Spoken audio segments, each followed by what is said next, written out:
So when you're looking at a divorce, potential divorce happening here, and you're wanting some advice about finances, what to do with your paycheck, where should your paycheck go? Should you still have a joint account? What do you do with the bank accounts? What should be going on with the monthly bills? What do you do with what they call status quo? There's really 3 stages to look at when you're looking for advice about that, and it depends on which stage you find yourself in, what advice is going to make sense, what's going to apply. So with divorces, the preliminary stage, the first stage of divorce is really preparing for it. No one's filed for divorce yet, but you're going your separate ways. You might even be living separately at that point, or not really spending a lot of time at the house anymore because you don't get along. And you want to know where you stand, what are your obligations. So in that preliminary stage, that kind of first stage of divorce, you're not under any obligation to pay support. You're not required to pay child support, not required to give your wife money. You're required to make sure she has access to money. But if you start thinking you don't trust each other anymore, there's issues going on, and you do not want your paycheck going into a joint account because you're afraid the entire paycheck might disappear and then you can't pay the bills for either of you, you're certainly free to set up a different account if you have to. Now, establishing a separate bank account without discussion with your wife can certainly be seen as a declaration of war, right? It can certainly be a problem, but sometimes it's your only option. It's what you have to do. So in that preliminary stage, you're free to do that. You're free to change bank accounts if you need to, free to control how much money's going into the joint account and how much isn't.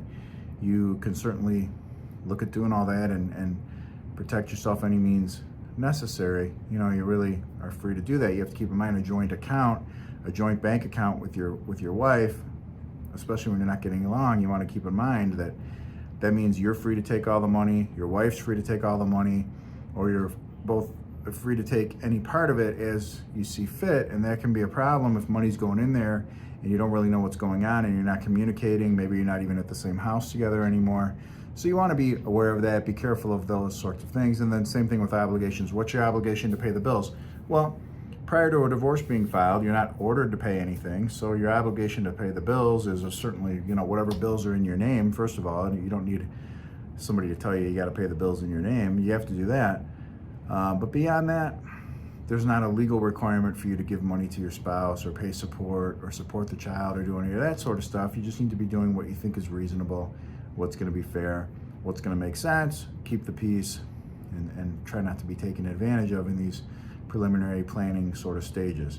So that's the first stage in divorce cases. The second stage, once a divorce case is filed, now this advice about finances, bank accounts, paying the bills changes, because now you're in a place where there might be a court order in place. It's typical when you file for divorce. One of the reasons it's good to file first is you can get court orders signed without a hearing. There might be a court order that was signed without a hearing that is a restraining order. It puts restrictions on bank accounts. There might be a court order for what they call order to maintain status quo, meaning now you're required to pay certain bills based on what the other person did when they filed for divorce. Or you might do an agreement on an order. But now you have a different set of rules. Now you're under jurisdiction of a court. Now somebody has some say in things and can make you do things, prevent you from doing things. There can be consequences to what you're doing. It's a different game. During the divorce, once a divorce is filed, you're probably still not paying child support, although you could be. If you're living apart, you could be paying child support. If you're living together, there shouldn't be any child support, not accurately. Sometimes people do that mistakenly, but when you're under the same roof, there's no child support, not legally. But if you're living apart, there could be a child support order, and then you could also have an obligation for the divorce case to pay your share of the bills. So that can get a little tricky. You don't want to be paying child support plus your share of the bills. You should be paying a much lower number and your share of the bills. And then you get into what is status quo going to look like and what's expected during stage 2 of this whole process, which is during the divorce case. Normally during that stage, there's a status quo order. Everybody knows what's expected. If they have a lawyer that knows what they're doing, there's been a discussion, there's an agreement on what the monthly budget is, and there's an agreement on what your percentage of the bills are. You're typically looking at a pro rata, what they would call a pro rata share on monthly bills, meaning if you make $70,000 a year and your wife makes $30,000 a year, that's 100. So you would pay 70% of the bills, your wife would pay 30% of the monthly bills. Or if you have the same income, then it's 50-50, whatever it might be. So normally that's kind of the rules you're living under. Now the third stage you run into with divorce cases and questions about finances and child support and whatever it might be, maybe alimony, is the final stage. Now a divorce has been completed, you're divorced, you're going your separate ways.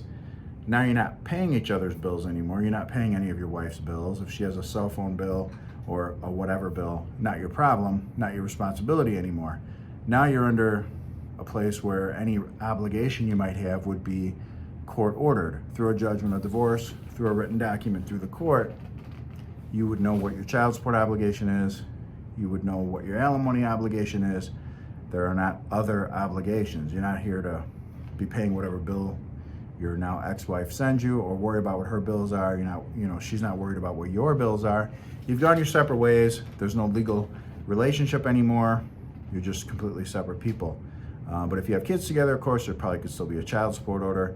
You might be paying some alimony, whatever it might be, but you're not having to pay bills in a traditional sense of paying bills for someone else. So I think when people are looking for advice about bills and finances and what to do with bank accounts, should I close my account? Should I change my account? Should I change my direct deposit?